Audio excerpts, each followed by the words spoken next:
네, 안녕하세요.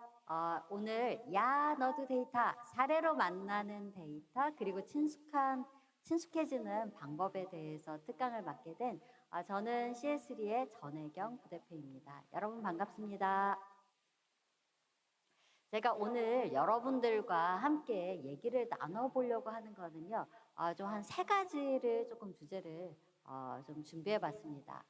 첫 번째 우리가 데이터 기반 행정을 해야 된다. 업무에 데이터를 활용을 해야 된다라고 하는데 우리가 기존에도 업무 잘했는데 왜 또 갑자기 데이터 또 기존에도 데이터 다 쓰셨습니다. 그런데 데이터를 왜 또 봐야 되지? 라고 하는 부분에 대해서 한번 간단히 조금 짚어보고요. 그다음에 이제 두 번째는 그러면 구체적으로 이제 현업에서 이렇게 데이터를 활용했던 사례들 굉장히 궁금해하세요. 그래서 이런 사례들을 조금 심도 있게 한번 소개해드리도록 하겠습니다. 그리고 마지막으로는 제가 이렇게 앞에서 사례를 소개해드리잖아요. 그러면 굉장히 나도 할 수 있겠는데 이런 생각이 갑자기 드세요. 그래서 어떻게 하면 좀 내가 데이터를 좀 업무에 쉽게 사용할 수 있을까라고 하는 방법들을 이번에 좀 알려드리려고 합니다. 100년 전에 여러분들 애덤 스미스 아십니까? 국부론을 쓰신 애덤 스미스 너무도 유명하시죠. 애덤 스미스 하면 뭐가 생각나세요? 보이지 않는 손. 이거 바로 떠오릅니다. 네, 고등학교 때 배웠던 바로 떠오릅니다. 그런데 이 애덤 스미스가 국부론을 쓰기 전에 사실은 그 전에 쓴 책이 도덕감정론이라는 책을 쓴 적이 있습니다. 네, 거기에 이런 내용이 있어요. 우리가 한 사람 한 사람이 사과를 사는 거, 우리가 사과를 먹고 싶어서 사잖아요. 사과를 사는 거는 사실 사과 가격에 영향을 미치지 못하지만 많은 사람들이 사과를 막 사잖아요. 그럼 갑자기 사과 가격이 확 올라가는 그런 중요한 요인이 된다. 이렇게 얘기를 했습니다. 그런데 우리가 여기서 한번 생각해 볼까요? 우리가 사과를 살 때 내가 사과 가격 올려야지 라고 생각해서 막 사과를 삽니까? 내가 오늘 10개 사면 내일 사과 가격이 100원 오르겠지? 이렇게 생각합니까? 아니죠. 사과 왜 사십니까? 먹고 싶어서 사죠. 네. 사실 우리 모든 사람들은요, 어떤 의도를 가지고 사실은 이제 행동을 하는 경우가 사실은 많지 않습니다. 그런데 이러한 하나하나의 사소한 행동들이 모이면, 사람들의 행동들이 모이면 어떤 거대한 다른 결과들이, 사회 현상들이 나타난다라고 하는 것이죠. 그게 우리의 애덤 스미스는 그것을 보이지 않는 손 이렇게 얘기를 했던 겁니다. 와, 우리 애덤 스미스가 100년 전에 저희보다 더 데이터를 활용해야 되는 이유를 명쾌하게 설명을 해줬던 것 같습니다. 그래서 우리가 왜 데이터를 봐야 되는가를 이제 다시 여기에서 짚어볼 수가 있는데요. 우리 사람들은요, 어떤 의도하지 않았는데 갑자기 이게 패턴으로 모이면 여러 사람들이 그 행동을 하다 보면 패턴이 되어서 어떤 그 현상이 된다는 겁니다. 그래서 우리가 사람들의 행동으로 인해서 발생된 이 데이터를 보게 된다면 우리가 과학적으로 증명할 수 없는 것들, 그런 것들에 대한 상호작용을 밝혀낼 수가 있고 그다음에 더 나아가서 이러한 인자들을 가지고 또 다른 것들을 우리가 해낼 수 있다. 이게 바로 데이터 분석의 힘이라고 할 수가 있겠습니다. 그래서 이제 기업들도 마찬가지고 공공 쪽에서도 이렇게 데이터를 업무에 활용하는 쪽들을 굉장히 고민을 많이 했습니다. 그래서 우리 데이터 기반 행정에서는 좀 우리 데이터 기반 행정에서 주로 활용할 수 있는 5개 분야가 무엇인지를 조금 제시를 해주고 이런 분야로 데이터를 활용하면 되게 좋아요라고 얘기를 했습니다. 그 첫 번째가 좀 정확한 국민의 의견을 수렴해라. 이 우리는 리얼 보이스라고 합니다. 국민의 의견을 수렴하는 것을 직접적으로 데이터로 해라라고 하는 부분들에 있고요. 그다음에 두 번째는 이제 어떤 맞춤형 서비스, 어떤 사람들의 특징, 집단의 특징들을 보고 맞춤형 서비스를 하는 부분에 데이터를 활용해라가 이제 두 번째입니다. 그다음에 세 번째는 과거의 패턴들을 좀 분석을 해서 미래를 좀 예측해서 우리가 행정을 하게 되면 좋지 않을까? 그리고 그때에 반드시 필요한 게 데이터다 이렇게 얘기를 하고 있습니다. 이제 그러다 보니까 예측적 그다음에 선제적으로 우리가 행정을 한다. 업무를 한다라고 하는 측면에 우리가 데이터를 쓴다 이렇게 얘기할 수 있고요. 그다음에 마지막으로는 우리의 업무하는 요소별로 어떤 개선이 필요한 요소는 없는지 또는 효율적으로 할 수 있는 부분은 없는지 이런 이제 요소들을 분석해서 절차를 개선하는 게 좋겠다라는 이런 5가지 카테고리를 얘기를 하고 있습니다. 그런데 이 5가지를 제가 한번 보니까요. 크게 나눠서는 이렇게 좀 구분할 수 있는 것 같아요. 첫 번째는 어떤 정책 의사결정의 문제에 데이터를 활용하면 좋겠다라고 하는 부분이 있고요. 그게 이제 데이터의 목적성이죠. 그다음에 두 번째는 기존보다 조금 더 빠르게 대응하자라고 하는 빠른 대응의 문제로 우리가 구분할 수가 있겠습니다. 그래서 정책 의사결정의 문제들은요. 지금 화면에 보이시는 것처럼 오른쪽에 제가 노란색으로 좀 표시를 해줬습니다. 과거에는 공급자 중심에서 내가 제공해주고 싶은 것들을 제공을 했는데 사실 보면 갭이 많아요. 나는 열심히 한다고 했는데 현장에서는 아니 왜 우리의 의도는 들어보지도 않고 또 국민들이 많이 얘기하는 게 그거죠. 왜 우리 의견은 듣지도 않고 이 얘기를 굉장히 많이 합니다. 그래서 어떤 국민들의 리얼 보이스를 들어서 하는 수요자 중심의 어떤 정책을 마련하는 이런 쪽에 활용하는 게 좀 달라질 수 있다 이렇게 얘기를 하고요. 그다음에 과거에는 고정적 획일적으로 하던 부분들을 최적화 맞춤형 우리가 옵티마이즈 이렇게 얘기를 합니다. 그래서 이제 옵티마이즈된 행정 이렇게 활용을 할 수가 있습니다. 그다음에 데이터 사이언스라고 얘기를 하는데요. 우리 과거에 사이언스 있습니다. 지금도 사이언스 있죠. 과학, 논리적으로, 이론적으로 증명을 해내야 되죠. 근데 우리 세상에는 증명하지 못하는 현상들이 굉장히 많습니다.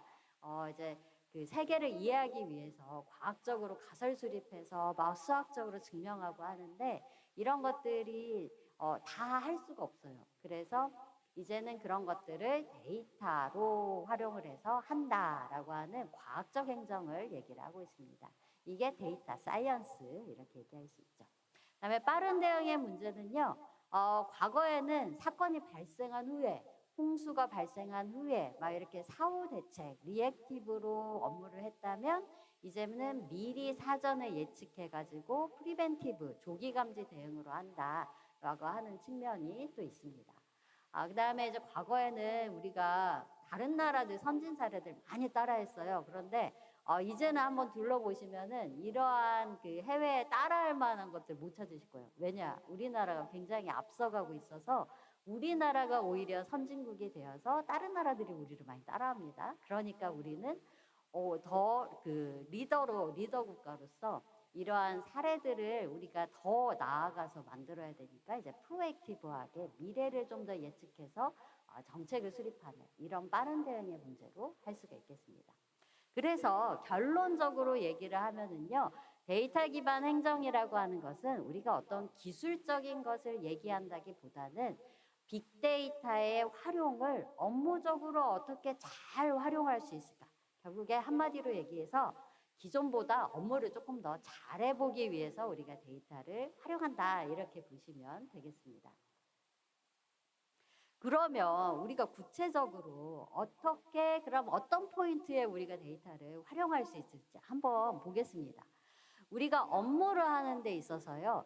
이렇게 좀 나눠봤어요. 제가 카테고리에 나눠봤는데 하나는 어떤 업무를 하는데 이미 문제 해결 방안을 다 알고 있어요. 다 알고 있는데 내가 어떻게 의사결정을 해야 될지만 몰라요. 그리고 어떤 이제 예산이 한정돼 있어서 이 예산을 효율적, 효과적으로 어떻게 집행을 할 것인가 이제 의사결정을 해야 되는 이제 그런 부분들로 우리가 카테고리를 좀 나눠볼 수가 있고 그다음에 어떤 부분은요 원인이 뭔지를 모르겠어요. 도대체가 원인이 뭔지를 몰라서 어떻게 접근을 해야 되는지 결론을 우리가 문제 해결 방법을 어떻게 찾아야 될지도 모르겠고 그 다음에 원인도 모르고 해결 방법도 모르고 그 다음에 이제 어떤 거는 해결 방법은 아는데 왜 우리가 이렇게 하고 있었는지 경험적으로 왜 이렇게 하고 있었는지 그 이유가 궁금해지는 그런 카테고리가 있습니다. 그래서 이제 그것들을 제가 이렇게 보시는 것처럼 사사분면으로 좀 나눠봤는데요. 우리가 원인이 무엇인지 전혀 모르는데 해결 방법은 관습적으로 그렇게 하고 있었어요. 그러면 그런 쪽들은 원인은 모르지만 기존의 문제 해결 방법을 통해서 새로운 인사이트를 발굴하는 거죠. 우리가 경험적으로 이렇게 얘기하고 있었는데, 실질적으로는, 이런 문제들 때문에 그랬었구나. 그러면 이제 조금 더 해결책이 더 좋아질 수도 있습니다. 그게 바로 데이터 인사이트 이렇게 얘기를 합니다. 그 다음에 데이터를 반드시 봐야만 하는 게 있어요. 그동안 도대체 원인도 모르고 해결 방법도 몰라요. 이럴 때는 아예 그냥 데이터부터 들여다봐야 됩니다. 패턴이 왜 그런지.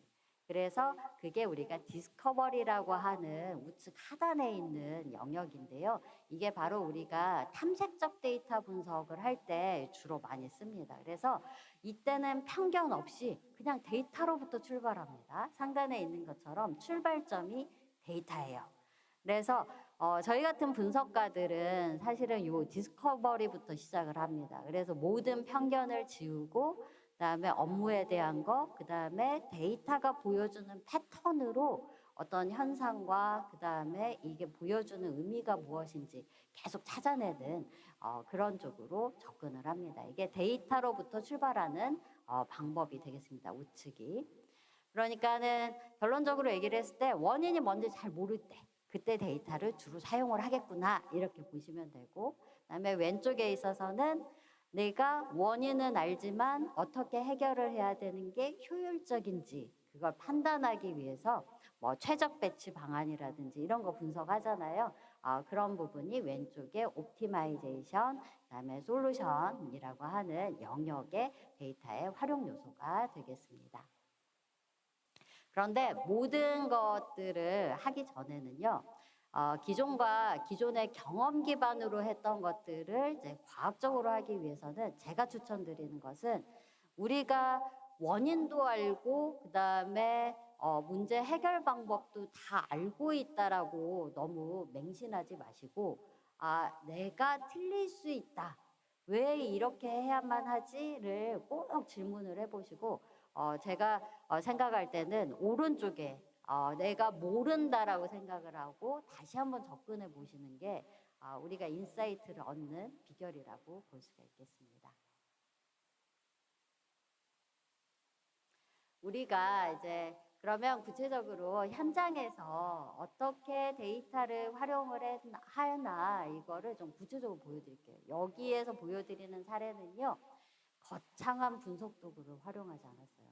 그래서 보시면 깜짝 놀라실 거예요. 이거 내가 평소에 쓰던 것들 뭐 엑셀로 이렇게 다 할 수 있는 건데 다 했는데 이걸로 이렇게 했다고 아마 이제 깜짝 놀라실 겁니다.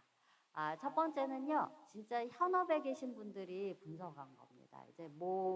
이제 지자체의 공무원 분들이세요. 그래서 이분들이 진짜 자기 기관의 현안 시민들이 무엇을 불편해하는가 이런 것들을 해결을 해줘야겠다라는 생각이 들어서 이런 아이디어를 내고 실제 분석까지 했던 사례가 되겠습니다. 그래서 악취 배출지 추적 및 해결 방안 모색이라고 하는 과제였는데요. 이 과제를 처음 하게 된 계기는 이 도시가 이 악취로 너무 뉴스에 오르내리는 거예요. 그러니까는 이제 시민들은 뭐 집값 떨어진다 이렇게 얘기도 하고 너무 불편하다 이렇게 얘기를 했겠죠. 그래서 실제 언론에서 주로 이렇게 언급되는 소셜 분석을 먼저 접근을 해보셨어요. 그래서 지금 현상을 한번 분석을 해본 겁니다. 과거에 일어났던. 그래서 실제로 악취 관련한 검색 키워드나 그 다음에 이런 언급되는 것들이 어느 때에 이렇게 집중적으로 나오는가, 그 다음에 이 악취하고 관련된 뭐 다른 키워드들은 뭐가 있는가 이렇게 한번 시각화만 한번 해보셨습니다. 그래서 소셜 분석을 좀 해봤고, 그다음에 굉장히 잘 접근하신 게 악취라고 하는 것의 특징을 미리 좀 다 이제 스터디를 하셨습니다.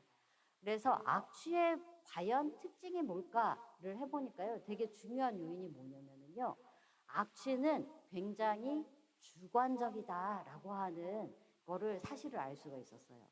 그러니까 민원이 들어오기는 하지만 이 주관성이라고 하는 것들이 있기 때문에 혹시 해당 지역에 이 지자체에 해당 특정 지역에서 이제 악취에 대한 민원이 많이 들어왔거든요. 그래서 혹시 그 특정 지역에 사는 사람들이 좀 특이했던 거 아닌가? 아니면 이런 거에 더 민감했던 거 아닌가? 이런 생각을 좀 할 수가 있었죠. 그 다음에 아마 이제 현업에 계신 분들이라 잘 아셨을 텐데, 이제 들어오는 악취들의 냄새 유형을 굉장히 주관적으로 이제 그 민원인들이 표현을 합니다. 계란 썩는 냄새 나요. 또는 무슨 휘발유 냄새가 나요. 막 이렇게 얘기를 막 합니다. 이제 그러다 보니 악취는 굉장히 유발 물질이 다양하다라고 하는 거. 그 다음에 기상 여건과 밀접하다 이런 몇 가지의 특징들을 잡고 시작을 했습니다. 그런데 우리가 그러면 이 분석을 접근하는 게 얼마나 이거를 해결했을 때 파급도가 높을까 이런 측면에서 봤더니요. 저도 깜짝 놀랐어요. 그냥 악취면은 그냥 그런 줄 알았는데 이 악취가 실제로 순환기나 이런 이제 호흡기에도 영향을 많이 미친다고 합니다. 특정 이제 물질에 대해서는. 그렇기 때문에 우리가 이거를 바로 시급하게 해결해야 되는 문제가 맞다라고 이분들이 결론을 내리신 거죠. 그래서 그런데 그러면 이러한 악취에 대한 문제를 해결하는 데 있어서의 이 기존의 공무원분들이 어떻게 업무를 처리를 했는가, 그리고 거기에서의 문제점은 뭐였을까를 모여서 막 논의를 해봤어요. 우리가 해결해야 되는 게 구체적으로 뭘까? 어떻게 하면 없앨 수 있을까 해봤더니요. 논의를 해보니까 기존에 업무하던 방식은 민원인이 신고를 한다고 합니다. 그런데 이 신고도 여러 채널로 들어와요. 구청 민원실로도 들어오고, 그 다음에 뭐 전화도 하고, 그 다음에 119도 가고, 그 다음에 악취 무슨 센터가 있다고 합니다. 센터로도 들어오고, 다양한 채널로 그냥 민원들이 들어온대요. 그러면 이제 이 종합 상황실에서는 이 악취 신고가 들어온 신고인의 지점으로 출동을 한다고 합니다. 근데 그 현장 방문을 해서 딱 보잖아요. 그러면 이미 악취가 사라지고 없거나 이미 이제 시점이 지나가지고 악취가 사라지고 없거나, 그 다음에 이 민원인의 의견만 들어가지고 달걀 썩는 냄새 나요, 화학물질 냄새 나요 해가지고 주변을 그냥 이렇게 탐문을 하는 거예요. 주변 지역을 탐문 지역을 조금 넓혀가다가 의심 사업장을 여기서 나왔을 거야라고 하면 이제 탐문하다 보면 어느 지역에서 뭐 자꾸 버리는 것 같아 이런 얘기 하잖아요. 그래서 관련 사업장을 딱 가잖아요. 그러면은 그 사업장에서 저희 때문이에요 이렇게 얘기할까요? 아니겠죠. 저희 아니에요. 저희 아니에요. 이렇게 얘기를 합니다. 그리고 이미 시간은 다 지나가가지고 악취를 포집할 수도 없어요. 그러니까 이게 계속 고질적으로 문제가 남아있을 수밖에 없게 되는 거죠. 그래서 이 현장에 계신 분들한테 물어봤어요. 어떻게 하면 그러면 악취를 빨리 잡을 수 있어요? 라고 했더니 이분들이 이렇게 얘기를 하시는 거예요. 현장에 계신 분들이. 할 수만 있다면 신고 들어왔을 때 그 의심 지역을 동시에 조사를 나가면 된다. 동시에 출동 조사를 나가면 바로 여기에 지역이 냄새 날 거고 아마 악취 발생지에서도 냄새가 날 거니까 우리 그냥 빼박이다. 빼도 박도 못해서 우리가 잡을 수 있다. 이렇게 얘기를 하시는 거예요. 그러면 저희가 그랬죠. 그러면 그 의심 지역을 우리가 추정해서 잡으면 되겠네요. 찾아내면 되겠네요. 그래서 빅데이터가 그런 거 하라고 있는 거예요. 라고 얘기를 했습니다. 그렇게 해서 이분들이 악취 분석에 대한 문제 해결 방안을 이렇게 마인드맵으로 쫙 펼쳐가지고 이렇게 방향 설계를 하셨어요. 분석의 방향을 쭉 설계를 하시고 가설을 세웠습니다. 정말 이 민원이 진짜 민원인가? 우리 민원 데이터는 우리 항상 주의해야죠. 사용할 때. 예를 들면 악성 민원인 있잖아요. 그래서 뭐 어느 지역에서 주차 민원이 많이 들어왔는데 알고 봤더니 한 사람이 계속 여러 채널로 막 민원을 집중적으로 넣고 있는 경우 꽤 많습니다. 그래서 이 민원이 들어오는 게 정말 진짜 민원인가? 라는 거를 먼저 검증하고 갔습니다. 그래서 이 악취 민원이 특히 A 지역에서만 많이 발생하는가? 아니면 그 시의 주변 지역에 악취 유발 사업장이 있는 지역들이 많은 쪽에서 민원이 많이 발생하는가? 전반적으로 이제 보편적인가? 거주민들의 비율과 그 비례로 했을 때 민원의 비율은 어떤가? 이런 것들을 종합적으로 민원인에 대한 분석을 해봤습니다. 그 다음에 두 번째 가설은, 그래서 첫 번째는 이게 진짜 민원인가? 라는 것을 분석한 거고요. 두 번째는 그러면 악취는 풍향의 영향을 많이 받고 기상 조건의 영향을 많이 받으니까 풍향 그 시점에 풍향을 알면 악취 발생원을 역으로 좀 추적할 수 있지 않을까를 생각을 했습니다. 그래서 어떤 악취의 원인과 인근의 그 발생원과의 상관관계, 그 다음에 풍향, 풍속, 기온 이런 것들 다 고려해가지고 한번 분석을 해봐야겠다. 이렇게 가설을 수립을 했습니다. 그래가지고 역시 현업에 계신 분들이라 저희도 몰랐던 데이터들까지 다 가지고 오셨어요. 그래서 악취 민원이 들어오는 채널이 한 개가 아니다. 뭐 긴급한 악취, 아주 심한 악취는 119로 신고가 들어간다. 그다음에 좀 참을 만한 악취는 구청으로 신고가 들어간다. 이런 것들을 이미 다 잘 알고 계셨습니다. 그래서 관련된 이런 그 데이터를 다 수집을 했고요. 굉장히 이제 내부 데이터들이니까 구체적으로 수집을 잘 할 수가 있었습니다. 그래서 이제 처음에는 군 구별 악취 민원 현황을 분석을 해보셨어요. 여기 보이시는 거 엑셀로 하신 거예요, 이분들이. 그래서 엑셀로 단순하게 히트맵도 그려보시고 막대 그래프도 그려서 민원 건수가 이렇게 쭉 비교를 해봤더니 특정 구가 많이 민원이 발생하더라 이런 것들 나왔죠. 그 다음에는 이렇게 공간에 표출하는 이제 히트맵의 그 그래프인데요.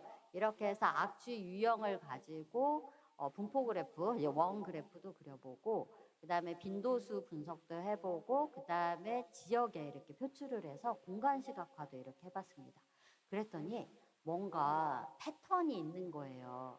전체 악취의 밀집지들을 민원 건수화 해보니까 뭔가가 이제 나오는 것들의 패턴이 다르더라라고 하는 게 나온 거죠. 그 다음에 또 하나는 우리가 분석할 때 많이 하는 방식인데 시계열 분석을 또 해봤습니다. 앞에서 해봤던 건 우리가 공간 분석을 해봤잖아요. 두 번째는 시계열로 특징이 있는지를 또 봤습니다. 그래서 월별로 시간대별로 어떻게 악취가 발생을 하는가, 혹시 그 시점에 대기가 정체돼 있어서 더 심했던 거 아닌가, 뭐 이런 것들까지 접근하셔가지고 이제 여러 가지 그 특징점들을 찾아냈는데 이것도 심플하게 하셨습니다. 그냥 엑셀 가지고 히트맵 갖고 하셨어요. 이렇게 해봤더니 여기에서도 인사이트를 찾을 수가 있었던 거죠. 그 다음에 실제로 악취 종류별, 풍향별로도 한번 이렇게 쭉 해보셨는데 이때 하셨던 게 지도를 밑바탕에다 딱 깔아 놓으시고 이제 악취가 발생한 지점, 그러니까 악취 신고가 들어온 지점과 그 시간대의 주요 풍향, 그 지역의 주요 풍향을 딱 매핑을 해봤더니 저희가 어떤 그 관계가 있더라를 어느 정도 좀 나왔습니다. 그래서 어느 지역을 이렇게 쭉 매핑을 해보니까 여기에 악취 발생의 주요 지점과 실제로 악취가 들어왔을 때의 이분들의 그 리얼 보이스 있잖아요. 리얼 보이스하고 어느 정도 맞더라 라고 했습니다. 그리고 이제 더 나아가서는 이러한 이제 악취 유형이나 그 시간대의 풍향, 풍속, 기온을 알면 어느 지역에서 나왔을 것이다. 이런 지역까지도 추정할 수 있는 예측 모델까지도 네, 분석을 할 수가 있었죠.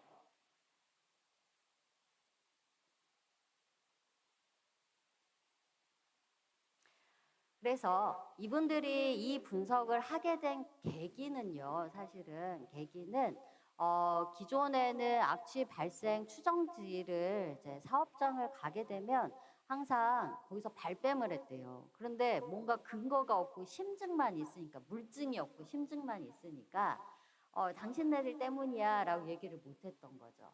그래서 오히려 이번 분석을 통해서 물증을 확보할 수 있었다. 그래서 이러한 우리가 데이터로 보니 심증이 아니고 이럴 가능성이 정말 높다라고 해서 좀 나중에 이런 정책에 활용할 수 있을 것 같다. 이런 결론까지 나왔습니다. 그래서 굉장히 구체적이고 정말 실무에 도움이 많이 되는, 더 나아가서 시민들한테 정말 도움이 많이 되는 그런 분석이었죠. 두 번째 사례는요. 이제 농촌 지역을 이제 분석을 했던 사례인데 이런 거였습니다. 우리가 농촌에서 요즘에 사람들이 많이 떠나서 농촌 과소화 문제가 굉장히 문제가 되고 있어요. 문제가 되고 있는데 무엇을 하고자 했냐면 그 농림부에서는 어떻게 하면 이 농촌의 과소화 문제를 해결할 수 있을까? 근데 그 해결할 수 있는 방법으로 무엇을 생각을 했냐면 농촌에 생활시설들을 잘 배치를 해가지고 사람들이 농촌이 살기 편해서 많이 살면 농촌 과소화 문제를 해결할 수 있지 않을까라고 하는 부분이었죠. 그러면 이제 우리가 여기서 뭐 알고 있습니까? 생활시설을 많이 늘려야겠다. 이 목적성이 있습니다. 그러면 우리가 여기서 궁금한 건 뭡니까? 그러면 어디에 무슨 시설을 얼마나 더 설치를 해야 이게 될까? 그죠? 예산도 있고 하니까 이렇게 접근을 하셨어요. 그러면 우리가 여기서 생각해야 되는 건 뭡니까? 원인이죠. 농촌에서 사람들이 왜 떠날까? 그 다음에 또 반대로 또 농촌으로 사람들을 유입시키는 요인은 뭘까? 이거를 데이터로 한번 보는 그런 부분들. 그 다음에 저희가 분석을 하다 보니까 실제 농촌 지역이 그 특성별로 좀 다르더라는 거죠. 이런 부분들이 있고. 그다음에 과거에는 농촌 지역을 이렇게 생각을 했습니다. 뭔가 생활시설을 배치를 한다라고 하면은 리 단위의 소규모 마을들이 아니라 읍면의 그 대형 생활시설을 놓고 복합시설을 놓고 사람들이 그쪽을 이용하도록 해야겠다. 병원이나 이런 것들이 읍이나 면 소재지에 주로 설치를 했다라고 합니다. 그러면 이번에도 그냥 과거에 했던 방식대로 읍이나 면에 설치를 하면 사람들이 많이 올까? 많이 이용을 할까? 우리의 의문을 가졌습니다. 저희가. 그래서 이러한 부분들로 해서 지역의 특성, 그 다음에 어떤 중심지의 특성, 그 다음에 정보화의 지수, 뭐 이런 것들, 이거 전에 굉장히 앞단에 분석들이 많이 있었습니다. 해서 어떤 지역 특성별로 어떻게 하면 농촌의 사람들이 시설들을 어디에 최적 배치를 하는 게 좋을까, 이런 의사결정을 하기 위해서 한번 농촌들 분석을 해봤어요. 이거는 평행좌표계라고 하는 좌표계인데요. 그냥 쭉 나열을 이제 그 선그래프처럼 생겼습니다. 근데 이제 패턴을 보여줄 수가 있어요. 그래서 이제 특정 지역이었는데 여기에 리 단위로 해가지고 마을별로 이제 몇 가구들이 있는가를 쭉 봤더니요. 우리가 농촌 지역의 가구 수는 150인 미만, 인구수가 300인 이하, 이런 식으로 돼 있다라는 거죠. 이런 식으로 돼 있구나. 여기 배우지는 아주 소규모 마을을 얘기를 합니다. 아주 작은 마을. 그러면 이제 읍면 소재지는 또 어떤가를 봤더니 읍면 소재지도 배후 마을들과 큰 차이가 없어요. 그리고 중심지는 보니까 이제 도시의 이제 쪽인데 좀 도시하고 읍면 소재지하고는 정말 달라서 이미 읍면 소재지 자체가 배우지랑 비슷하더라 이런 것들이죠. 그래서 오히려 우리가 원래 경험적으로 과거부터 그냥 고정관념으로 생각을 했을 때는 읍면 소재지가 아마 중심지의 역할을 할 거니까 거기에 시설을 설치해야지라고 생각을 했는데 현재를 봤더니 옛날에 한 2, 30년 전에는 그랬겠죠. 근데 최근에는 자동차 다 집집마다 있잖아요. 그러니까 이동성이 좋아지니까 활동 반경이 넓어집니다. 그러니까는 작은 읍면 가느니 그냥 그 지방 소도시에서는 그냥 도시 중심지로 간다는 거죠. 그래서 이런 부분들이 이제는 달라졌더라라고 하는 거였습니다. 그래서 실제로 저희가 중심지의 인구 현황을 이제 과거와 어떻게 변화가 됐는가라고 했더니 중심지, 읍면이라고 했던 과거의 중심지의 역할을 했던 지역들도 이미 인구가 같이 줄어들고 있어서 농촌에서의 어떤 중심지의 역할을 못하고 있더라. 이런 것들을 좀 데이터로 분석을 할 수가 있었습니다. 그래서 배우지도 마찬가지입니다. 근데 조금 특이한 사항을 저희가 이제 그 분석을 하다가 볼 수가 있었어요. 농촌이면 우리가 다 생각을 할 때 다 전체적으로 인구가 줄고 있을 거야. 조그만 마을들은. 이렇게 생각을 했는데 오히려 반대로 배우지 아주 깡촌 마을인데 인구가 늘고 있는 마을들이 있는 거죠. 이런 새로운 사실을 알았습니다. 그래가지고 이제 또 한번 다 분석을 해봤죠.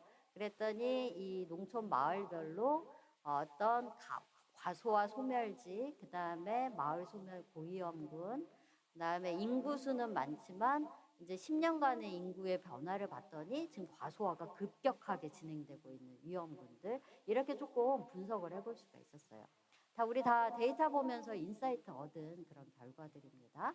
그래서 이걸 보면은 마을 성장 지수가 높은 마을, 이렇게 마을들의 특징들을 이렇게 쭉 볼 수 있었고, 그다음에 중심지로 성장해 가고 있는 마을들이 어딘가 이런 게 조금 볼 수가 있었고요.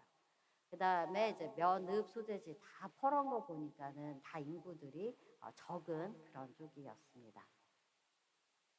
그래가지고 이제 또 공간에다가도 표출을 해봤는데 배후 지역 중에 인구가 증가하는 지역들이 있었습니다. 그리고 대부분 중심 과소와 발전 데이터 이런 데이터 이제 있었죠.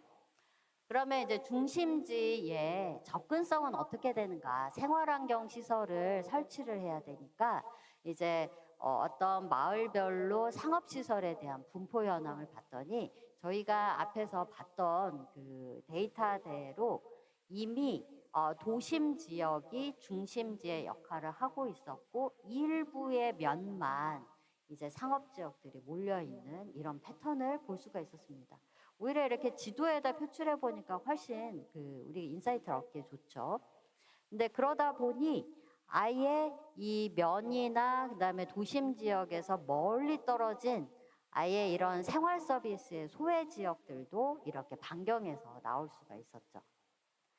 그리고 이제 각각에 대해서 마을들의 정보와 접근성 측면에서도 한번 분석을 해봤고, 그다음에 이제 각각의 생활 서비스의 현황들도 공간상에 표출을 해봤습니다. 근데 여기 보시면은 특이한 점이 있죠. 여기 미산면 같은 경우에는 인구가 막 늘어나고 있는 발전하는 마을이었어요. 그런데 이제 15가구 미만이라고 하니까 여기 아무것도 시설들을 안 해놨습니다. 그리고 저희가 이제 그 지역의 지역개발과의 담당자분하고 인터뷰를 하다 보니까 여기는 왜 인구가 늘어나는지 모르겠다 이런 얘기를 하셨습니다. 근데 이제 경험적으로만 우리가 행정을 그동안 했으면 몰랐을 거잖아요. 근데 데이터를 이렇게 표출만 해봐도 여기는 인구가 늘어나고 있네. 그런데 우리가 안전 방범 CCTV 설치 현황이나 그다음에 이제 와이파이 설치 현황을 보니까 뭔가 부족할 것 같은 데가 단번에 다 드러납니다. 그래서 실제 저희도 그 현장에 가서 인터뷰를 해봤더니 주변의 분들이 이런 얘기를 하십니다. 여기는 지금 귀촌 마을로 소문이 나서 최근에 사람들이 막 유입이 되고 있어요. 이런 얘기를 들을 수가 있었습니다. 그쵸? 우리가 경험적으로 그동안 행정을 했던 게 아니고 데이터를 보고 현장에 가서 의견을 들어보니까 새로운 인사이트를 찾을 수가 있었습니다. 그러면 이제 우리가 이런 인사이트를 찾게 되면 업무적으로도 여기를 우리가 더 발전을 할 수 있도록 키워가야겠구나 이런 이제 그 인사이트를 얻게 되겠죠. 그래서 이러한 이제 농촌들의 또 한 가지 분석이 농촌들의 지역들을 특성 분석을 해보니까 농촌의 마을들이 굉장히 특성이 다르더라. 어떤 그 농업 중심의 농촌들, 깡촌이나 뭐 이런 쪽들도 있고 아니면 아주 대농의 어떤 기계식 농업을 하는 이제 그런 농촌도 있고 그다음에 어떤 상공 그 복합 지역이라고 해서 그런 농촌들도 있고 그다음에 고령자들만 모여 있는 그런 농촌들도 있습니다. 그러면 우리가 스마트 빌리지 우리 이제 IT를 활용한 그 생활시설을 이제 하고 하는 발전 모델을 스마트 빌리지로 이름을 했었는데요. 그러면 이 스마트 빌리지를 적용을 할 때 어떤 일률적으로 다 동일한 시설을 하는 게 아니라 어떤 그 농촌 지역의 특징별로 이렇게 우리가 설계를 할 수가 있겠죠.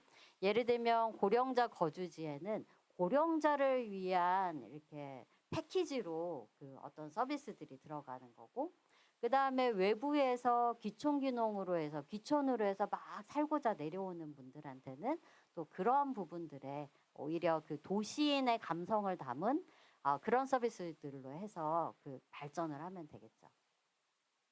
그래서 우리가 이렇게 데이터를 보는 것만으로도 기존에 했던 정책들을 조금 더 다채롭게 할 수 있다라고 하는 그런 사례가 되겠습니다. 네, 어떠셨습니까?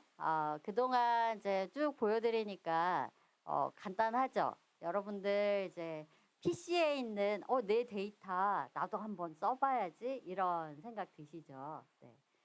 간단합니다. 우리가 어렵게 코딩해서 이렇게 막 많은 것을 해서 하는 게 아니고 내가 가지고 있는 데이터 그리고 또 중요한 거는요. 내가 잘 알고 있는 업무 영역부터 쉽게 접근하면 됩니다. 그러면 우리가 기존에 하던 업무를 조금 더 잘할 수 있는 그런 부분이 되겠습니다. 그러면 우리가 이제 이러한 데이터를 업무에 활용하는 것, 그 다음에 그래서 좀 더 과학적인 의사결정을 하는 것, 우리는 이것을 데이터 기반 행정 이렇게 얘기를 하는데요. 이러한 데이터 기반 행정과 우리가 필요로 하는 역량 요소는 무엇일까를 이제 한번 보도록 하겠습니다. 우리가 이제 데이터를 업무에 활용하는 이제 데이터 기반 행정의 단계를 한번 이제 보면은요. 일단은 전략을 수립하고 데이터를 활용을 하고 정책에 적용하는 단계 이렇게 조금 구분을 할 수가 있습니다. 그러면 이 단계에서는 개인의 데이터에 이제 활용하는 무엇을 해야 되는가를 먼저 정의를 해야겠죠. 우리가 무엇을 해야 되는가라고 하면은 전략 수립 단계에서는 내가 어떤 문제를 해결하려고 하는가라고 하는 문제 정의를 하는 게 되게 중요합니다. 그러면 이 문제 정의를 하고 그 다음에 이거를 내가 어떻게 좀 그 논리 모델을 만들어야지. 이런 인자들이 영향을 미쳤을까? 어떤 데이터를 한번 봐볼까? 이런 우리 논리적 흐름이 있잖아요. 그런 흐름들을 설계하는 단계가 데이터의 활용 과제, 기획 단계가 되겠습니다. 그렇게 해서 데이터의 활용 목적을 좀 정의를 한 다음에는요. 이제 관련된 데이터들을 쭉 수집을 해봅니다. 막 모아봅니다. 데이터를 확보한 다음에는 이 데이터를 가지고 간단하게 시각화를 해볼 수도 있고요. 간단히 시각화를 해볼 수도 있고 그러면 시각화를 통해서 여러 가지 내가 몰랐던 사실들을 막 알게 됩니다. 그러면 그런 이제 새롭게 알게 된 사실들을 가지고 좀 더 내가 더 이런 방향으로 더 접근을 해봐야겠구나라고 해서 뭐 분석도 해보고 더 추가적으로 시각화도 해보고 데이터도 또 추가적으로 좀 더 구해가지고 다시 더 보는 그런 단계를 계속 반복적으로 진행을 하게 됩니다. 그게 이제 데이터 분석의 분석과 결과 해석 단계가 되겠습니다. 우리 결과 해석 단계에서는요, 반드시 업무적으로, 상식적으로 납득이 되어야 됩니다. 상식적으로 이게 납득이 되고, 그 이해가 되는, 왜 이렇게 나왔는지가 이해가 될 수 있는 수준으로 데이터 분석을 해야 됩니다. 그래서 이제 좀 그 여담이긴 한데요. 저희가 데이터를 업무에 활용을 하자라고 얘기를 하면은요. 갑자기 이런 편견이 있습니다. 내 경험은 틀렸고 나는 편견이고 이제 저희가 편견을 버리라고 그랬잖아요. 그러니까 나는 편견이고 데이터가 다 무조건 맞아라고 얘기를 하는 경우가 있어요. 실제로. 그래서 데이터가 다 맞으니까 내 생각을 바꿔야지 이렇게 생각하시는 경우도 있거든요. 근데 사실 실제로 보면은요. 데이터가 틀리는 경우도 있어요. 이 데이터가 틀렸다라기보다는 데이터의 수집이나 그 데이터의 원천 소스 자체가 문제가 있는 경우가 있습니다. 그래서 우리는 이제 그게 데이터가 신선하지 않다 아니면 데이터가 잘못됐다 이렇게 얘기를 하는데 그런 경우에는 분석을 하잖아요. 결과가 납득이 힘들게 나옵니다. 예를 들면 그 사례가 있는데요. 그 복지 패널 데이터라고 있습니다. 우리나라에 복지 패널 데이터가 있는데 그 복지 패널 데이터를 가지고 저희가 수업 시간에 수업을 했어요. 거기에 보면은요. 복지 패널 데이터는 우리나라의 복지 정책에 좀 개선을 하기 위해서 패널이면은 어떤 그 통계적으로 그 샘플 집단을 추출해 가지고 모읍니다. 그래서 계속 추적 관찰하면서 그분들의 이제 추적 관찰을 하면서 어떻게 변화하는가를 이렇게 그 종횡적으로 다 분석하는 굉장히 조사하는 데이터가 방대합니다. 그 데이터라서 이제 우리가 정책적으로 많이 활용을 할 수 있는 데이터인데요. 저희가 수업 중에 그 데이터를 가지고 우리의 그 국민들에 대한 특징, 어떤 직업을 한번 분석을 해본다든지 우리나라 국민들은 도대체 어떤 직업에 더 많이 종사하고 있는가, 그 다음에 평균 월급은 어느 정도인가 이런 것들을 좀 탐색적 분석을 한번 해봤어요. 그랬는데 저희가 데이터로 분석을 다 한 다음에 이렇게 질문을 했습니다. 우리나라 남성들이 가장 많이 종사하고 있는 직업군은 뭘까요? 라고 해봤어요. 그랬더니 이제 다 분석을 하신 다음에 오 진짜 이래요? 저희 깜짝 놀랐어요. 얘기를 해요. 왜냐하면 가장 첫 번째였나 두 번째인가가 가장 많이 종사하는 직업군이요. 청소업이었어요. 납득이 되세요? 우리나라의 대다수의 국민들이 다 청소업에 종사를 할까요? 상식적으로 납득이 안 되시죠? 네. 그렇습니다. 그런데 이제 데이터, 저는 제가 생각했던 것과 다르네요. 이렇게 얘기를 하시고, 이제 그냥 막 넘어가려고 그랬죠. 그래서 그러면 왜 이런 데이터가 나왔을까요? 저희가 질문을 했습니다. 그때는요, 무엇을 봐야 되냐면, 우리가 상식적으로 납득이 안 된다라고 하면은요, 이 소스가 잘못됐을 것이다를 다시 들여다봐야 됩니다. 그래서 그러면 복지 패널 데이터는 어떤 목적으로 어떤 사람들을 샘플링을 했을까라고 하는 수집 목적에 대한 그 데이터 설명서가 있거든요. 그러면 이제 거기를 보면은 우리나라의 복지 패널 데이터는 복지 정책이잖아요. 그러니까 저소득층들을 위한 복지, 보편 복지를 하기 위한 그 데이터 셋들이기 때문에 우리 샘플링을 할 때 일부러 저소득층을 많이 샘플링을 합니다. 그래서 그 복지 패널 데이터의 전체적인 구성이 저소득층이 좀 많이 분포되어 있는 그런 데이터가 이제 샘플 집단으로 들어와 있었습니다. 그러니까 거기에 나온 그 여기에 이제 직업을 많이 여기에 종사합니다라고 하는 데이터는 우리가 전체 국민에 대한 어떤 직업군이 아니라 어떤 이제 그 저소득층에 종사하는 사람들에 대한 직업군이었다. 이렇게 좀 볼 수가 있겠죠. 이런 겁니다. 그래서 여기에서 이제 이 얘기를 길게 드린 이유는 데이터를 활용을 한다라고 하는 것은 데이터를 믿으시되 또 100% 신뢰하지도 않아야 된다라고 하는 부분입니다. 그래서 우리는 업무 전문가이기 때문에 정말 업무적으로 납득이 돼야 된다라고 하는 이 결과 해석이 되게 중요하겠습니다. 우리가 객관적, 과학적이라고 해서 반드시 데이터가 맞다라고 판단하는 것은 굉장히 위험하겠습니다. 그리고 여기에서 이제 끝나는 게 아니고 이렇게 해서 업무적으로 해석이 되잖아요. 그럼 그 다음에는 반드시 업무에 적용을 해보고 더 나아가서 이 효과성을 검증을 해봐야 됩니다. 그 효과성 검증하는 것도 우리가 데이터로 해야 됩니다. 그러면 이 전체적인 플로우를 보니까 굉장히 해야 될 게 많은 것 같네요. 그러면 이 데이터 기반 행정, 데이터를 활용하는 역량을 높이려면 무엇을 해야 되는가를 한번 보면은요. 우리 역량이라고 하는 속성을 조금 이해를 하면 좋아요. 역량은요, 이렇게 정의를 할 수가 있어요. 역량은 스킬과 지식, 그 다음에 태도, 자질, 동기로 구성이 되어 있습니다. 그런데 우리가 이 모든 영역을 우리가 다 높일 수 있는 게 아니에요. 어떻게 보면은 태도, 자질, 동기는요, 타고나거나 뭐 호기심 이런 거 있잖아요. 호기심 이런 것들은 약간 타고나기도 해야 되거든요.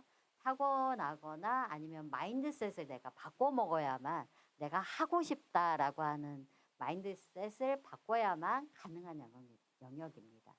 우리가 이제 데이터 활용 역량 얘기할 때 하드 스킬, 소프트 스킬 이렇게 보통 흔히 나누는데요. 거기에서 보면 약간 소프트 스킬에 해당하는 게 호기심 뭐 이런 부분들이 여기 태도, 자질, 동기에 해당하는 겁니다. 그러니까 그러면 우리가 학습으로 높일 수 있는 거는 뭐냐? 스킬과 지식입니다. 근데 여기서 중요한 게 있어요. 우리가 스킬과 지식을 얼마나 교육으로 한들 내가 마음이 동해서 분석을 해서 업무에 활용을 하고 싶다라고 하는 마음이 동해야만 사실은 이 역량이 높아지는 겁니다. 그래서 단순히 교육만 받는다고 해서 이 데이터를 활용하는 역량이 높아지는 건 아니고요. 이러한 것들이 종합적으로 다 필요로 하다라고 할 수 있습니다. 근데 저는 이제 마인드셋에 대한 것들은 이제 오늘 시간에 알려드린 것보다 오히려 어떻게 하면 구체적으로 우리가 스킬과 지식을 어떤 영역을 좀 어떻게 높일 수 있나 이런 부분들로 제가 소개를 드리도록 하겠습니다. 아까도 제가 데이터 기반 행정하는 그 프로세스를 한번 단계를 설명을 드렸는데요. 좀 더 구체화해 봤습니다. 이거는 이제 사용자 여정 지도라고 하는 이제 화면인데 어떤 페르소나를 가상의 인물을 설정을 해놓고 이 가상의 인물이 데이터를 활용하는 단계 요소별로 어떤 느낌을 어떤 어려움을 겪는가라는 것을 분석을 할 때 쓰는 페인 포인트를 조금 찾아봤어요. 네, 일단 일반 업무를 하시는 담당자세요. 근데 뭘 하고 싶냐면은요, 막 거창한 걸 하려고 하는 게 아니라 업무 추진 기획안을 작성하기 위해서 관련 데이터들을 좀 분석해서 어떤 근거 자료로 좀 넣고 싶은 거예요. 예를 들면 이번에 내년도에 그 인원 TO를 5명을 좀 신청을 하고 싶은데 요즘에 다 데이터 근거 가져오라고 하잖아요. 그래서 그런 근거를 만들기 위해서 보고서에다가 그래프 몇 개 넣기 위해서 한번 데이터를 보기 시작한 겁니다. 일단은 그러면 여기에 우리 인력 수혜에 영향을 미치는 인자는 이런 것들이 있지 않을까? 뭐 이런 것들. 이때는 당연히 업무에 해당하시는 거니까 잘 해볼 만하다 이런 생각이 드세요. 어렵지 않아요. 그다음에 두 번째는 관련된 데이터들을 막 찾기 시작합니다. 그러면 다 겪어보셨죠? 생각보다 데이터가 없죠. 생각보다 데이터가 없네 이런 생각이 듭니다. 공공 데이터 포털도 찾아보고 내 PC도 찾아보고 주변에도 물어도 보고 이렇게 합니다. 그래서 이때는 좀 어려운데 이제 생각보다 데이터가 없네 이런, 그렇지만 포기할 정도는 아니에요. 이제 그 다음은 이제 뭐 엑셀이나 여러 가지 사용 가능한 도구를 가지고 그래프도 막 그리는데 우리 딱 데이터 열어보면 어떻습니까? 다 텍스트로 쓰여 있는데 잘못 들어가 있는 거, 오타 들어가 있는 거, 비어 있는 데이터 되게 많죠. 그러면 뭐부터 해야 돼요? 일단 데이터 정렬부터 막 해줘야 돼요. 잘못 들어가 있는 데이터를 다 우리가 바꿔줘야 됩니다. 이거를 우리는 정제라고 합니다. 그리고 또 어떤 경우에는요, 뭐 통계를 좀 뽑아야 될 수도 있어요. 그러면 뭐 합산도 해보고 집계 데이터들 이제 평균도 내보고 뭐 이런 것들 좀 해봅니다. 그런데 전처리 하다가 날 새겠다. 힘들다. 너무 힘들다. 그 다음에 뭐 예측을 하라고 하는데 내년도에 5명 필요하다고 한 예측을 해야 되는데 도대체 예측은 어떻게 하는 거야? 뭐 어디서 들어보기는 했는데 회계 분석은 그러면 여기에 써도 되는 거야? 굉장히 어렵습니다. 물어볼 때도 없고. 그래서 이때 못하겠다. 그러면 어떻게 합니까? 주변에 분석가를 찾아가죠. 아는 사람은 찾아갑니다. 그래서 이것 좀 해주세요 라고 얘기하면 아마 백발백중 이렇게 얘기하실 거예요. 저 하던 업무도 많아가지고 이거 해드리려면 며칠 걸려요. 한 일주일 기다리셔야 돼요. 이렇게 얘기할 거예요. 그러면 저 내일 당장 이거 보고서 내야 되는데 애가 타죠. 그래서 어찌어찌 또 막 해가지고 책도 찾아보고 해서 분석을 딱 했어요. 근데 다 한 번 하고 나니까 온 진이 다 빠집니다. 그럼 이거 다음번에 또 해야 된다고? 답답합니다. 이게 아마 여러분들이 분석하는 모든 과정의 어려움일 겁니다. 근데 이 부분은요, 저희 같은 분석가들도 똑같이 겪습니다. 네.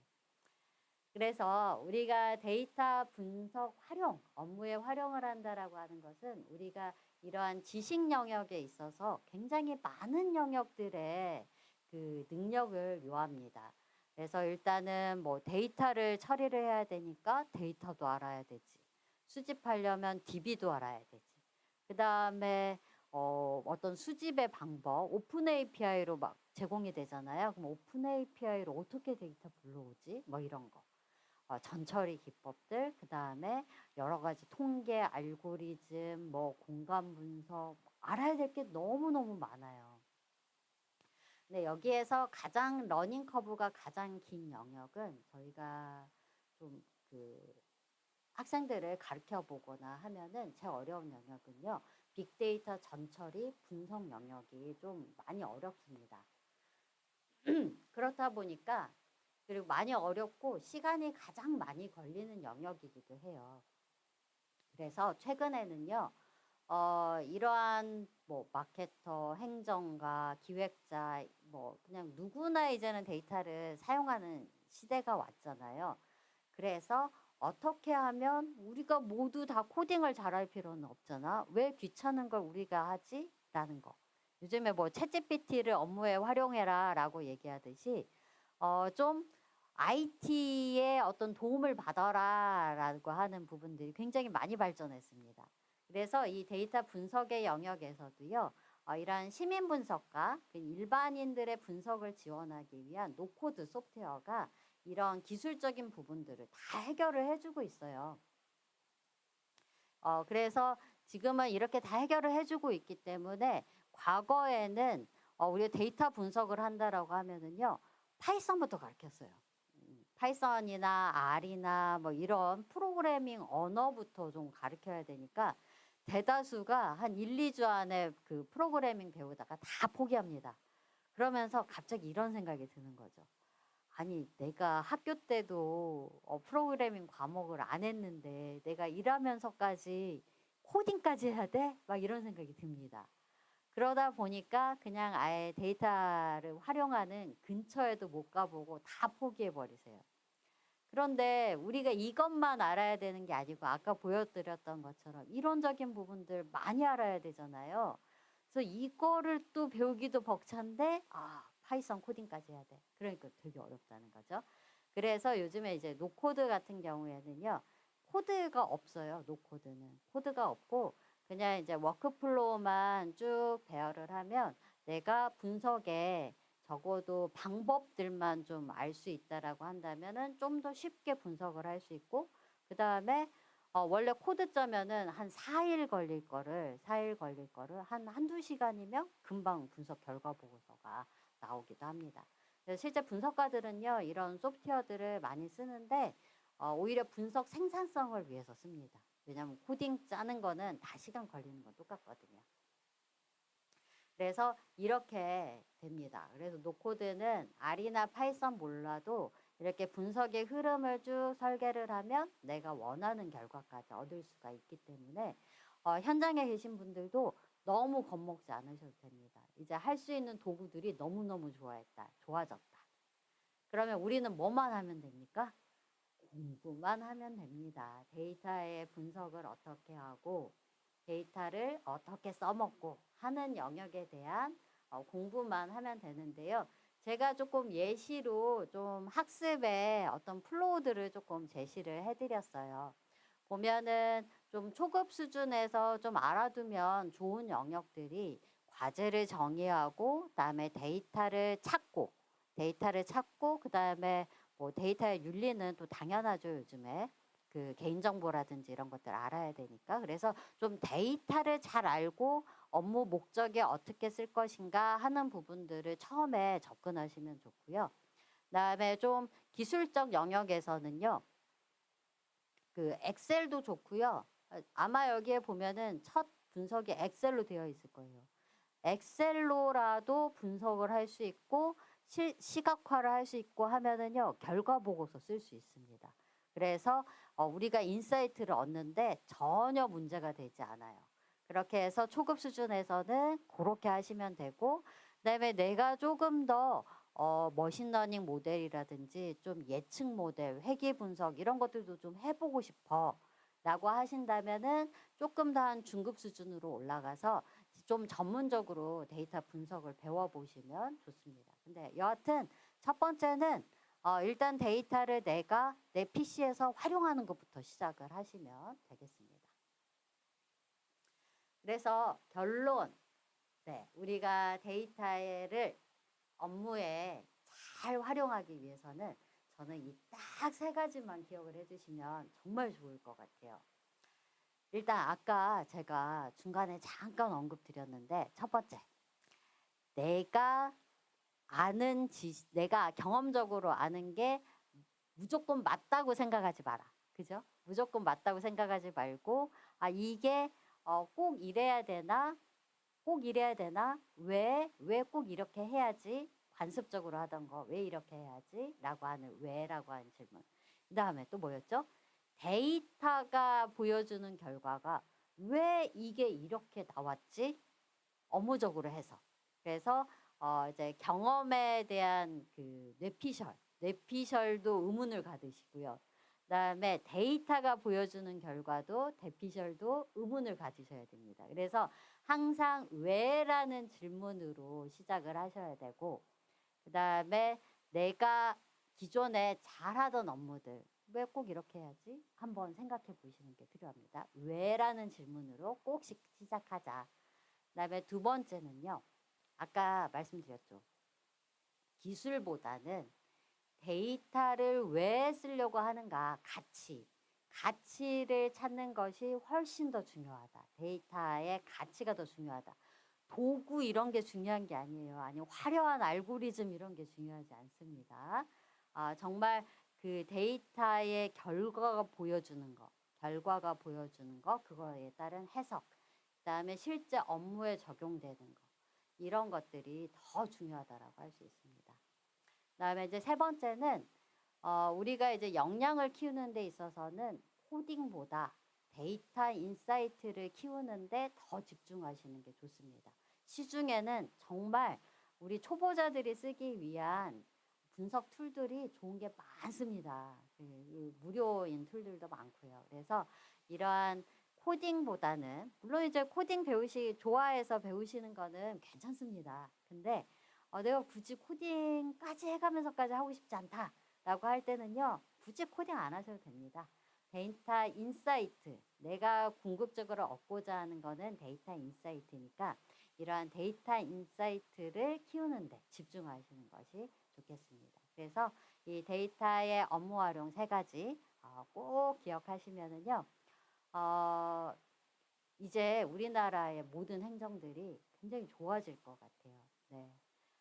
오늘 혹시 이제 강의를 들으시면서 궁금한 점이나 그다음에 실제로 내가 공부를 할 때 그럼 뭐부터 해야 됩니까? 뭐 이런 궁금하신 것들이 있으면 지금 유튜브 채널에 그 댓글로 남겨주시면은 제가 실시간으로 답변 드리도록 하겠습니다. 네, 질문이 올라왔습니다.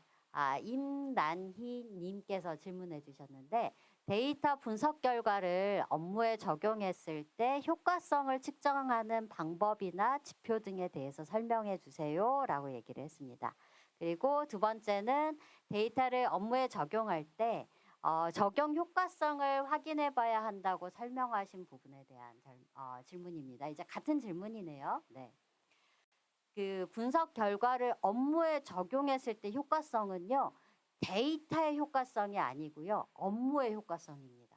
예를 들면 그 요즘에 보조금 같은 거 주잖아요. 보조금을 주는데 과거에는 내가 일률적으로 보조금을 이렇게 할당을 해서 줬습니다.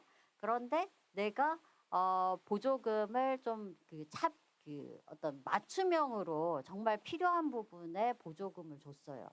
그랬더니 이 효과성은 여러 가지로 나타날 수도 있는데 국민들의 만족도가 되게 높아졌어요. 그 다음에 어떤 예산이 만족도는 극대화하면서 예산은 절감됐어요. 그죠? 실제 집행되는 게 적어졌어요. 그럼 그게 효과성이죠. 그래서 as is 대비해서 투비가 어떻게 좋아졌는가 만족도로도 볼 수 있고 예산 절감 효과 원래 이 데이터를 활용할 때의 목적성을 수립하셨던 거 이것들이 바로 측정하는 이제 부분이 지표가 되겠습니다. 그리고 측정하는 방법은요 여러 가지가 있는데요. 이런 경우도 있어요. 그 효과가 늦게 나타나는 경우도 있는데 데이터 분석을 해서 바로 효과가 나타나게 하는 경우도 있습니다. 한 가지 예를 조금 드리면은 제가 지금 분석하고 있는 건데 국립공원 요즘에 이제 코로나 끝나고 나서 국립공원에 그 산에 가는 등산 인구가 정말 많아졌대요. 많아지다 보니까 뭐가 문제가 되냐면 모든 산에서 지금 등반 사고가 많이 나고 있어요. 산악사고가. 산악사고가 많이 나는데 저희가 이제 실제로 데이터를 보니까 코로나 이후에 등반 객이 많아졌더라고요. 근데 이제 그 산악사고의 유형을 봤더니요. 산별로 다 달라요.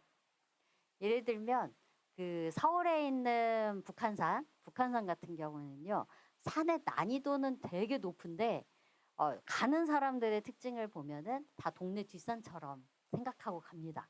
그러다 보니까 등산 초보자들에 의한 이제 그 산악사고가 많아요. 바로 헛디뎌서 아니면 도구 없이 가서 이렇게 슬리퍼 신고 가거나 이렇게 해서 산악사고가 나요. 그러면 이제 그렇고 그다음에 저기 태백산 같은 경우는요.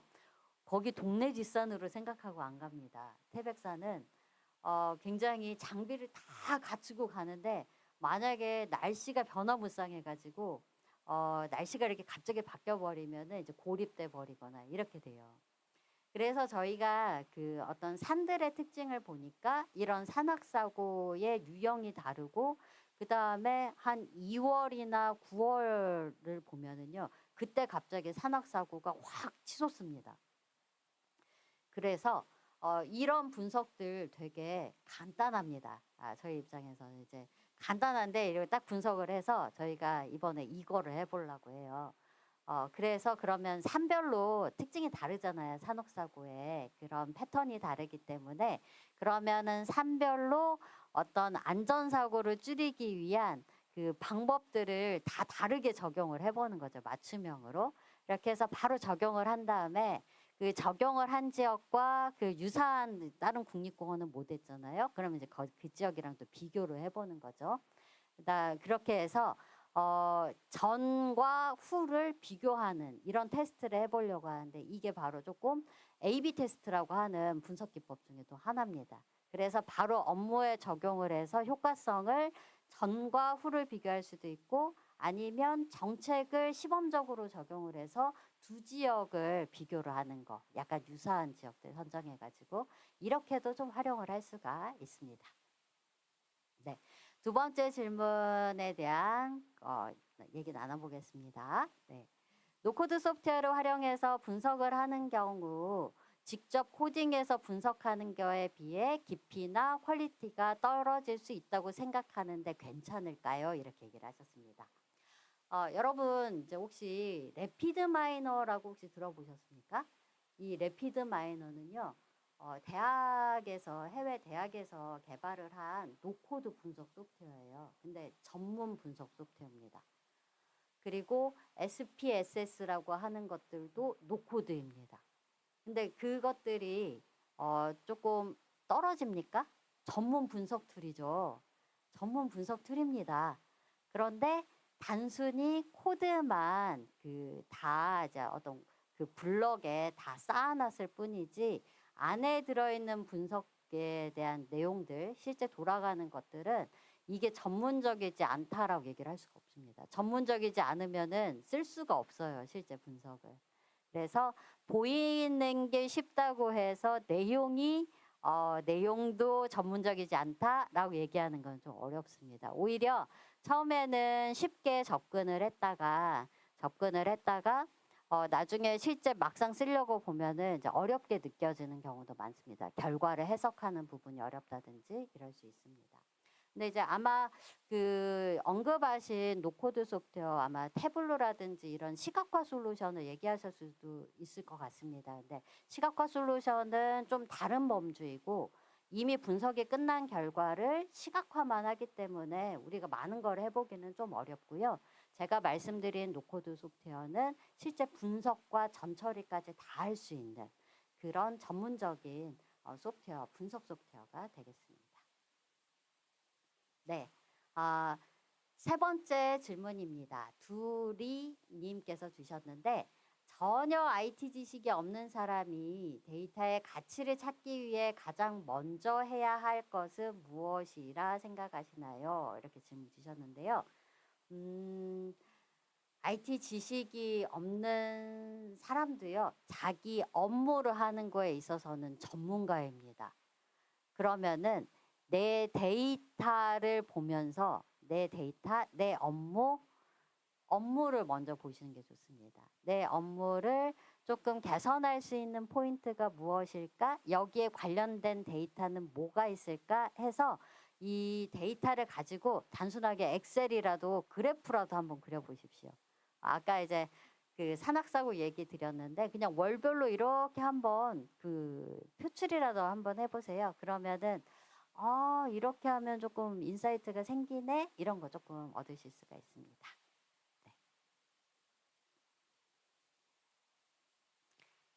네, 임난희님 또 질문 주셨습니다. 네, 데이터에 대한 인사이트를 키우려면 어떻게 해야 할까요?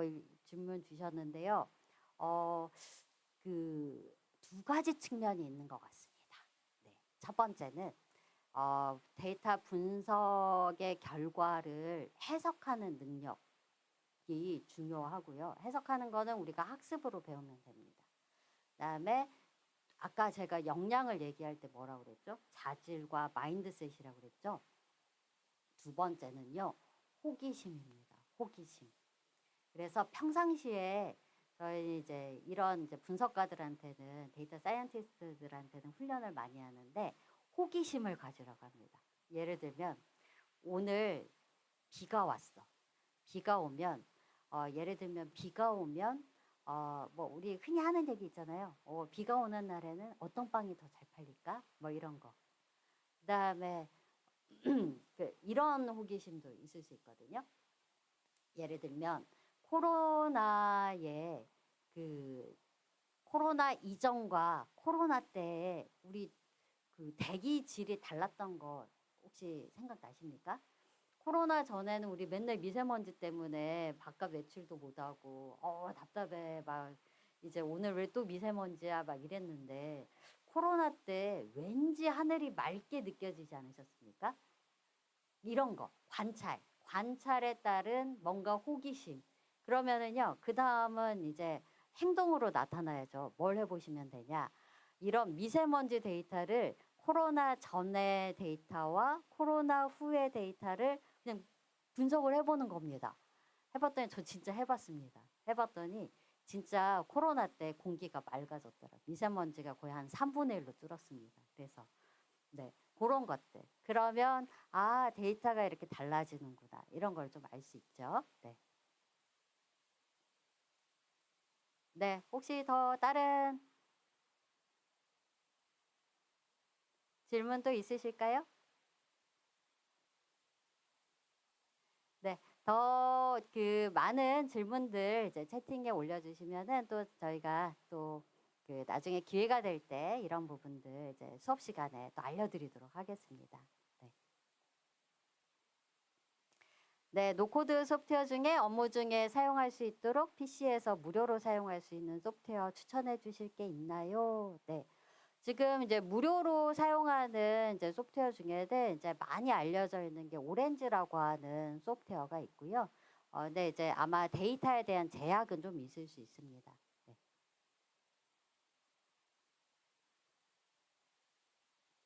네. 아마 노코드에 대한 부분들은 아마 이제 관련된 부분들을 아마 이제 관련 팀에서도 좀 안내를 해드릴 수 있을 것 같고요. 네. 데이터 분석이 악용된 사례가 있는지 궁금합니다. 이거를 악용했다라기보다는 잘못된 해석이 좀 엉뚱하게 결론이 될 수는 있습니다. 아까 말씀드렸던 것처럼. 그래서 어떤 의도를 가지고 했다라기보다는 이제 자기가 분석한 내용들이 그래서 이제 업무적인 해석이 중요하다라고 하는 게 바로 그 부분들입니다. 저희 분석가들이 분석을 해서 이제 가지고 가면은 저희는 업무 전문가가 아니니까 이제 해석이 틀릴 수 있어요. 업무적으로 안 맞을 수 있거든요. 잘못 해석됐을 수도 있고. 그렇기 때문에 항상 분석을 할 때 서로 업무 전문가와 데이터 전문가가 같이 상호 리뷰를 해야만 이러한 잘못된 해석과 그다음에 실제로 정책에 잘못 이용되는 이런 것들을 좀 막을 수가 있을 것 같습니다. 네. 네, 행정 업무를 하면서 시스템을 직접 설계하는 것과는 거리가 먼데 코딩이 너무 멀게 느껴져요. 네, 그쵸. 코딩 어렵죠. 어렵습니다. 이제 뭐 업무하기도 바쁜데 또 언제 또 코딩하고 있습니까? 근데 저도요. 근데 사실 저도 분석을 호기심 때문에도 하고 업무를 하면서도 하는데 저 시간 없어서 사실 코딩 안 합니다. 코딩 안 하고 이제 막 뭐 복잡한 걸 막 해야 돼. 꼭 코딩을 써야 되는 경우는 이제 직원들이 시키지만 제가 직접 인사이트를 얻기 위해서 하는 분석들은 아까 말씀드렸던 단순하게는 엑셀부터도 씁니다. 아주 쉽게. 그냥 엑셀 가지고 막 히트맵 그려가지고 쓰기도 하고요. 그 다음에 노코드로 하기도 하고 합니다. 제가 인재개발원에서 찍은 엑셀로 배우는 데이터 분석이라고 한 과목이 있거든요. 그거 한번 보시면은 엑셀로도 이렇게 할 수 있구나 이런 거 좀 와닿으실 거예요. 네.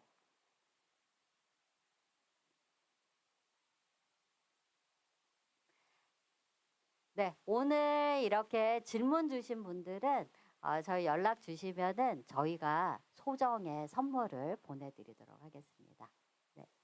이상 질문 더 없는 것 같아서 이상으로 좀 강의를 마치도록 하고요.